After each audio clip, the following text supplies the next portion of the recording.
ఆకాశవాణి జాతీయ వార్తలు చదువుతున్నది పొన్నగంటి సుధా. ముందుగా ముఖ్యాంశాలు. గుజరాత్లో పర్యటిస్తున్న ప్రధానమంత్రి నరేంద్ర మోదీ సోమనాథ్ దేవాలయంలో ప్రత్యేక పూజలు నిర్వహించారు. మాదక ద్రవ్యాల రహిత భారత్గా దేశాన్ని మార్చేందుకు అక్రమ రవాణాదారులపై కఠిన చర్యలు తీసుకుంటామని కేంద్ర హోంశాఖ మంత్రి అమిత్ షా స్పష్టం చేశారు. తెలంగాణలోనూ విమానాశ్రయాలను అభివృద్ది చేయనున్నామని కేంద్ర పౌర విమానయాన శాఖ మంత్రి కె రామ్మోహన్ నాయుడు తెలిపారు. దేశంలో సరఫరా వ్యవస్థను బలోపేతం చేయడంలో సెంట్రల్ వేర్ హౌసింగ్ కార్పొరేషన్ ముఖ్య భూమికను పోషిస్తోందని కేంద్ర మంత్రి ప్రహ్లాద్ జోషి పేర్కొన్నారు. ఇక వార్తల వివరాలు. గుజరాత్లో పర్యటిస్తున్న ప్రధానమంత్రి నరేంద్ర మోదీ ఈరోజు జామ్నగర్లోని వంటారా జంతు సంరక్షణ పునరావాస కేంద్రాన్ని సందర్శించారు.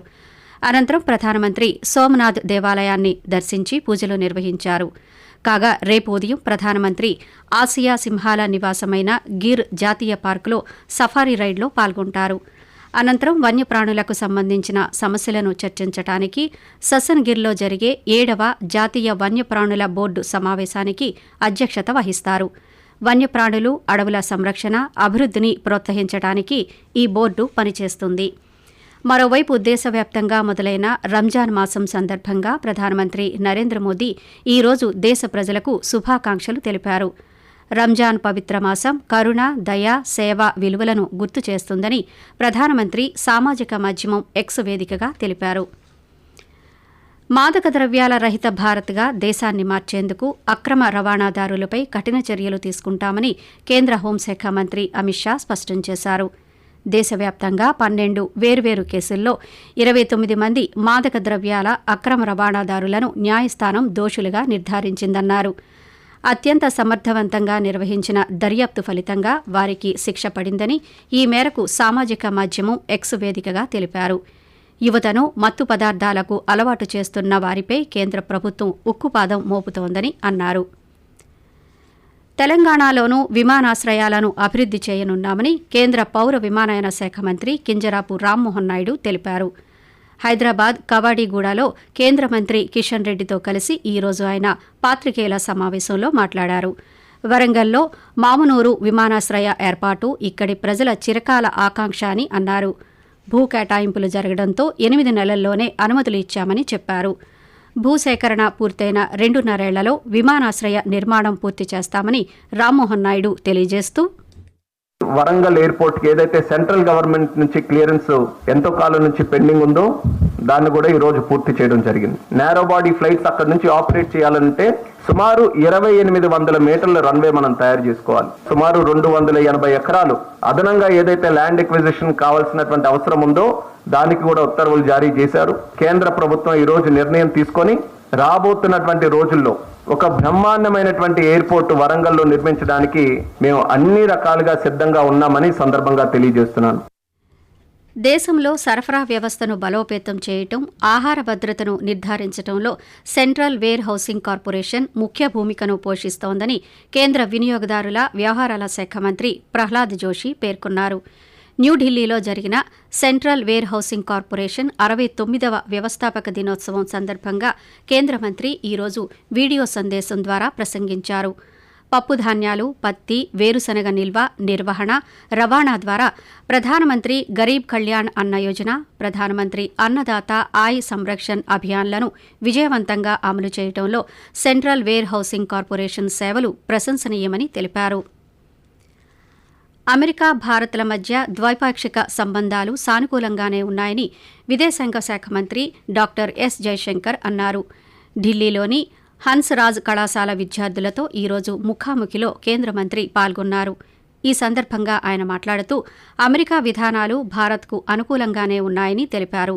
ఆ దేశంతో సన్నిహిత సంబంధాలు కొనసాగుతాయని కేంద్ర మంత్రి తెలియజేస్తూ, अमेरिका ने पिछले 80 साल में पूरी दुनिया की एक किस्म से जिम्मेदारी ली है. Our relations with America are good. Modi ji's personal relations with Trump is good. When I look what are their policies, there is nothing which is country to country negative about us. So I am quite confident that yes, he will change many things. 2020 में भारत आए. He has very good impressions of that visit. I feel there may be some few issues where we may think a little bit differently, but in many areas there will be country to country. There is lot which is in our shared. Akashvani జాతీయ వార్తలు వింటున్నారు.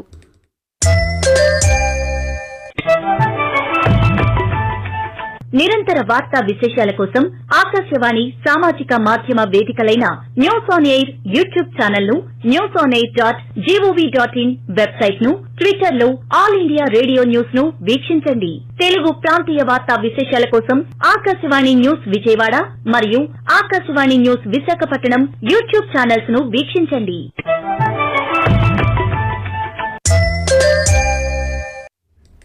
World audio visual and entertainment summit వేవ్స్లో భాగంగా నిర్వహిస్తున్న create India challenge విభాగంలో community radio content పోటీ కోసం 24 ఎంట్రీలు అందాయని కేంద్ర సమాచార ప్రసార మంత్రిత్వ శాఖ తెలిపింది. వీటిలో 14 అంతర్జాతీయ ఎంట్రీలు కావటం గమనార్హం. కేంద్ర సమాచార ప్రసార మంత్రిత్వ శాఖ, కమ్యూనిటీ రేడియో అసోసియేషన్ సహకారంతో వేవ్స్ వేదికగా ఈ పోటీ నిర్వహిస్తోంది. స్థానిక సమస్యల పరిష్కారానికి, సమాచార సాధికారతలో కమ్యూనిటీ రేడియో ఛానళ్ల పాత్రను తెలియజేస్తూ కమ్యూనిటీ రేడియోల సృజనాత్మకత, శక్తివంతమైన వినూత్న సమాచారాన్ని తెలియజేయటం ఈ పోటీ ముఖ్య ఉద్దేశం. కాగా ఈ సంవత్సరం మే 1 నుంచి 4వ తేదీ వరకు ముంబైలో జరగనున్న వేవ్స్ అంతర్జాతీయ సదస్సు బ్రాడ్కాస్టింగ్ అండ్ ఇన్ఫోటైన్మెంట్ విభాగం కింద కమ్యూనిటీ రేడియో కంటెంట్ ఛాలెంజ్ జరుగుతుంది. ఉత్తరాఖండ్లోని చమోలీ జిల్లాలోని మనా గ్రామంలో మంచు చర్యలు విరిగిపడిన ప్రాంతంలో సహాయక చర్యలు కొనసాగుతున్నాయి. ఈ ఘటనలో 55 మంది మంచులో చిక్కుకోగా వీరిలో 51 మంది కార్మికులను రక్షించారు. వారిలో 4 మరణించారని అధికారులు తెలిపారు.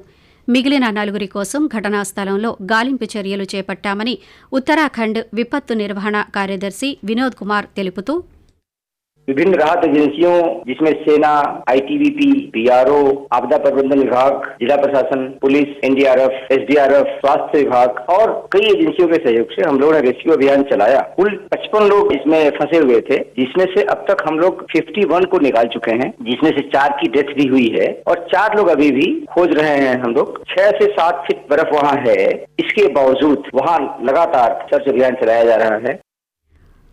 ఓటర్ కార్డు నెంబరు డూప్లికేషన్ ఉండటం అనేది డూప్లికేట్ లేదా నకిలీ ఓటర్లను సూచించదని కేంద్ర ఎన్నికల సంఘం స్పష్టం చేసింది.